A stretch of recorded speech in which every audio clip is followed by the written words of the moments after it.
so after a big win on Sunday night against the Rams, it's time to put Los Angeles and Stafford in the rearview mirror. Time to focus on the Week 2, as for Week 2, we got another playoff rematch coming up. As we got Tampa Bay coming back to town, a rematch from the divisional round of the playoffs last year. Still, Tampa Bay coming to town for a Week 2 matchup. So let's go through this game and let's see how the Lions stack up better in Week 2 against the Buccaneers. So, of course, currently the point spread for this line, the line currently has Detroit favored in this game by 7 points. So Detroit is entering as heavy favorites against the Buccaneers. So that's interesting there. So Detroit, they lead the all-time series against Tampa Bay 33-29. And of course, Detroit and Tampa Bay played in 2 games last year, a regular season game and a playoff game. Detroit won both those games. Of course, for Tampa Bay, this is their first road game of the season, so it's their first road trip of the year. Last year, Tampa Bay was about 500 on the road. They were 5-4 on the road.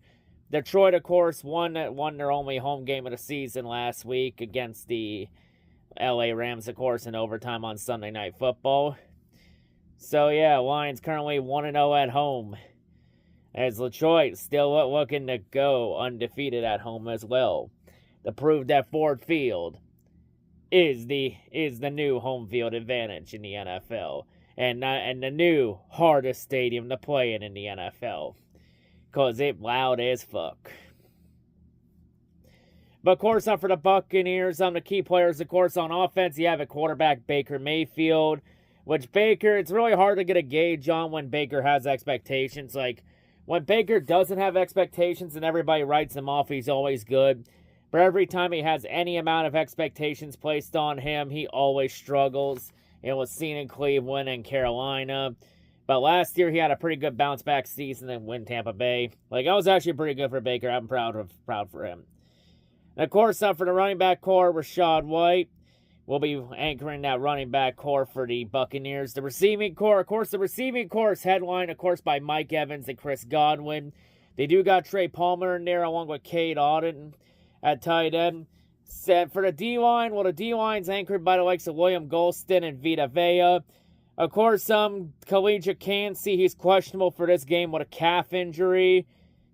The linebacking core is anchored by the likes of Chris Boswell, KJ Britt, Lavonte David, and Yaya Diaby. And of course, the secondary, you got Jamal Dean, you got Jordan Whitehead in there. Now, Zion McCollum, he's questionable for this game as he's under the concussion protocol. I imagine he's going to be cleared for this game and he'll be ready to play in time. And of course, safety Antoine Winfield Jr., one of the best players on the secondary for the Buccaneers.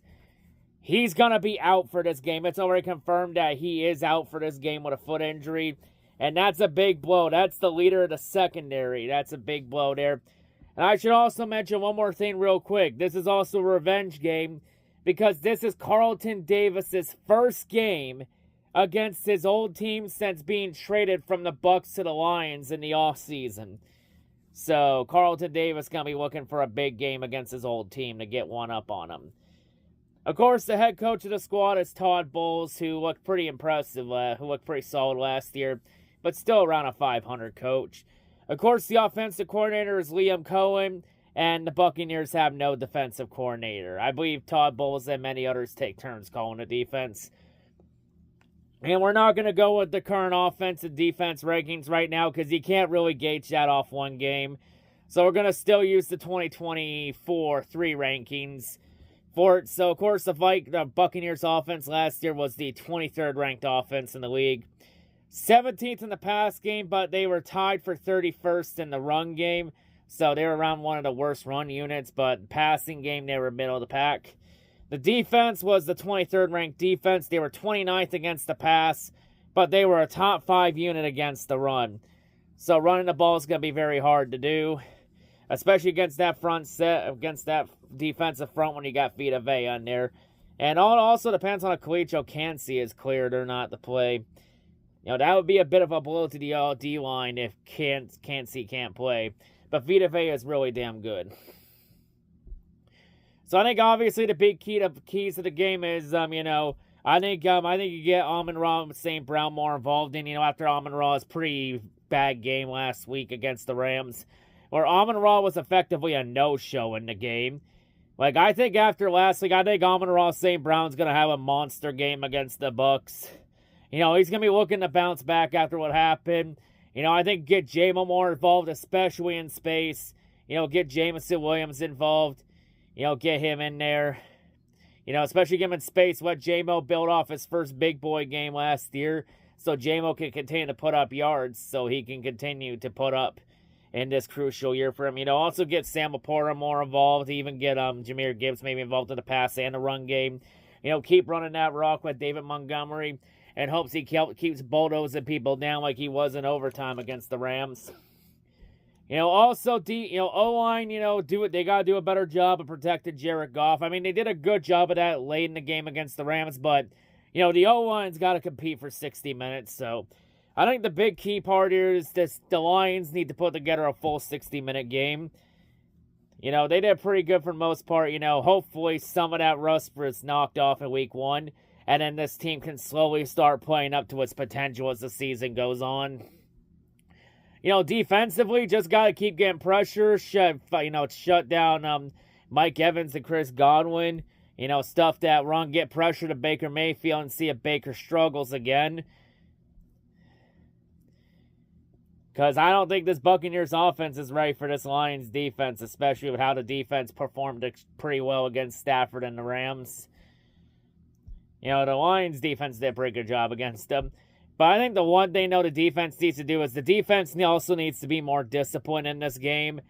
You know, defense needs to stop taking so many dumb penalties. You know, got to be more disciplined, a lot more cleaner. You know, got to be more smarter in a lot of situations in the game. Like, a couple of things the Lions need to clean up, though, from that game against LA last Sunday night. But, you know, I think Detroit gets built up pretty well against Tampa Bay. Like, it's really hard to gauge Tampa Bay. You can't really gauge anybody based off of one game. I mean, yeah, Tampa Bay had a pretty good win against Washington, but that's Washington, and Washington's a rebuilding team. And this week, Tampa Bay has to play a real team this week. And I'll be honest, I don't think the Bucs are ready for what the Lions are bringing this Sunday. Like, because Ford Field, it's going to be loud as hell. Because I think the one probably faithful, I think they're hell-bent on trying to get the Seattle and Kansas City's noise record. I mean, Ford Field already holds the record for loudest indoor stadium in the league. But they weren't that far off of Seattle. They were like maybe 1 decibel off Seattle in the playoffs. And, 6 decibels off of Kansas City. So, of course, a big matchup. Of course, the Buccaneers, they want to get payback at the Lions for last year when the Lions beat them twice. One in the regular season and the playoffs. So, going to be a pretty interesting game. I'll be perfectly honest. I think it's going to be a low-scoring game. I think that Bucs defense does have some good pieces in there, but is it going to be enough? I don't know. But I think it's going to be a low-scoring game. I think Detroit's going to do enough. I think Detroit will get it done. I just think everything Detroit has right now, I think it's going to be too much for Tampa Bay to handle. I have Detroit winning this game. I think Detroit continues to get on. I think Carlton Davis is going to want to have a big game down on his old team. I think Amon-Ra is going to have a bounce-back game after his no-show last week.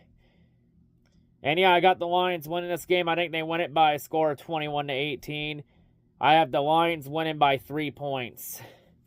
I think the Lions continue that momentum. I think they stack up another W against the Buccaneers.